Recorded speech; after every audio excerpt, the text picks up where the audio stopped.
What's up guys, my name is Lin Nyunt and today is my very first day of vlog every day in April. I figured the first video that I would do would be about me. Seems as good as a place as any to start. I currently live in Osaka, Japan, but I was born in Yangon, Myanmar, and when I was 6 months old, moved with my family to the United Kingdom. Just before I turned 8, we moved again to Australia because my parents didn't really enjoy the cold so much. I grew up in Perth, Western Australia, one of the most beautiful cities in the world. It's sunny year-round and doesn't get that cold even in winter. And so now I'm here in Japan. My path in life was pretty stock standard. I went to primary school, then high school and university, and I got myself a job after that. But how did I end up here in Japan? Let me take you back about 20 years. It was the 90s and I had just started high school. I had to figure out what language I wanted to take. And Japanese piqued my interest purely from mainly a business perspective. I figured that it was something that I could use with work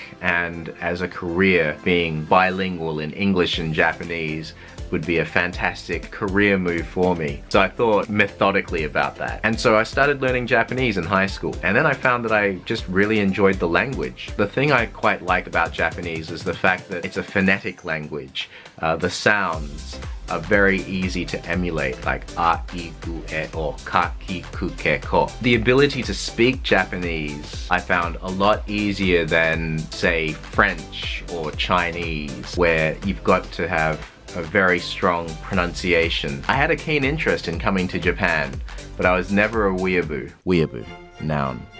A non-Japanese person who is so obsessed with Japan that they consider themselves Japanese to cringe-worthy levels. I was never really into anime. I don't play JRPGs. And then I had an opportunity to do a high school exchange in Takarazuka. I stayed in Japan for a month and I really enjoyed it. And that planted that seed to come and one day live and teach English in Japan. That dream was put on the back burner. I studied marketing in the media and university and I wanted to utilize my degree. I didn't want it to feel like it was a complete waste of time. So I wound up working in sales. I worked in media sales for a number of years and then also in media planning and buying. And then I found myself not really enjoying the work. I needed a change. And that dream of coming to Japan in the back of my head was still just ticking over. I decided to take the plunge. I packed up my bags and I came here. I've never taught English before. I wanted to take a TESOL course, teaching English to speakers of other languages. I enrolled in an online advanced diploma and I found that it helped. Having TESOL is definitely an advantage. I actually got my first job as an eikaiwa teacher, so teaching English conversation to children while I was still studying for my TESOL advanced diploma. And you know what? I really enjoy it. I really enjoy teaching. One of the things that held me back from taking that plunge before was I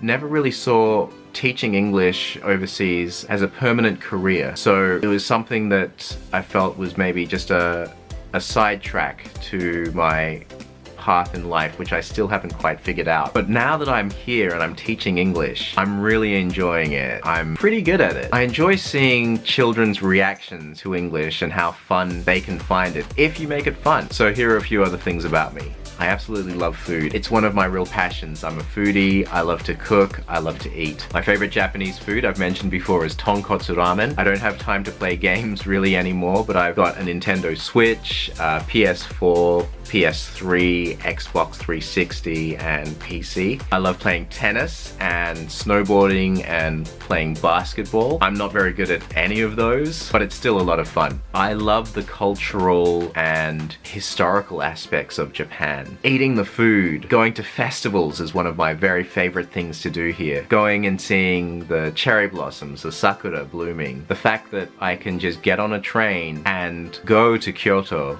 to see the cherry blossoms in full bloom like I did today. I live here. I get to do that any weekend I want. I can hop on a train, I can go to Kyoto, I can go to Tokyo. Learning the language, which granted I don't speak very good Japanese. I studied it for 5 years in high school. It was my best subject in high school, but you know, the Japanese that you learn in school is completely different to what you need when you're speaking everyday Japanese here. These days, I don't have time to study Japanese either. So it's just a matter of getting by with basic conversational Japanese and having lots of language barriers and communication frustrations along the way. But it's totally worth it. That's all for today. This has been my very first VEDA video. Vlog every day in April. I will be posting a vlog every single day from now until April 30th. So hit that subscribe, like this video,